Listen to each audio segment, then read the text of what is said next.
During all of this, the officer's 13-year-old daughter was in the front passenger seat. She said she was driving a truck and her dad only took over when she got lost.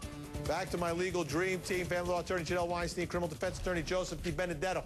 Here's what I love about this story. Two things. The way this police officer, who identified himself as a police officer, was being treated by the other officer, and the fact that it's on dash cam video, keeping everyone honest. Joseph, I think these dash cam videos are the best thing that ever happened to law enforcement because it keeps everyone honest. Absolutely. I mean, it's clear from the video here that this defendant was clearly sipping Grandpa's cough syrup. You know, this is a tough case. He's an off-duty police officer. He'll clearly be held to a higher standard. I've been in this situation where I've defended these types of people, these types of defendants, and it's really an uphill battle from here.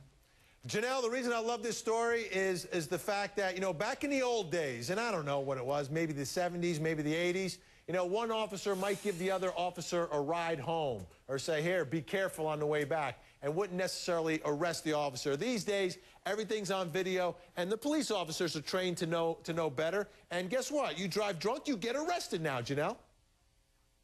Well, it is. It's great to have that accountability, but I'm still seeing cases where there is, you know, some of that going on between officers. But when you've got the camera on it, it does not lie. And we also had two guys in the backseat there that apparently had gotten sick as well. So I think the officer, she handled herself beautifully, and it's all there, right on tape. But I still am not convinced that it still doesn't go on across where the board? one officer helps the other one out. So maybe what this does, and Joseph Dibenedetto, you know, a lot of times the dash cam video can help the defendant. Sometimes it helps the police, investigators, and the prosecution.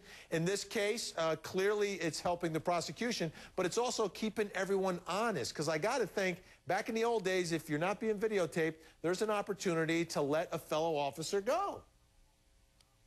Absolutely, without a doubt. And it happens here in New York City. It's not unheard of. There are cases where a gentleman will flash his badge and he gets a freebie. It's unfortunate. But also in cases that are very, very close, when there's a not so clear determination that somebody has actually been drinking, these dashboard cameras will show that when they're doing these field sobriety tests, that these so-called defendants are not in fact impaired. Just saw a case like that involving former New York Yankee Jim Leyritz. He was on videotape. He did very well in his field sobriety test, so it helped him in front of the jury. But in this case, this tape ain't going to help this police officer. Janelle Weinstein, Joseph Dibenedetto, thank you both so much.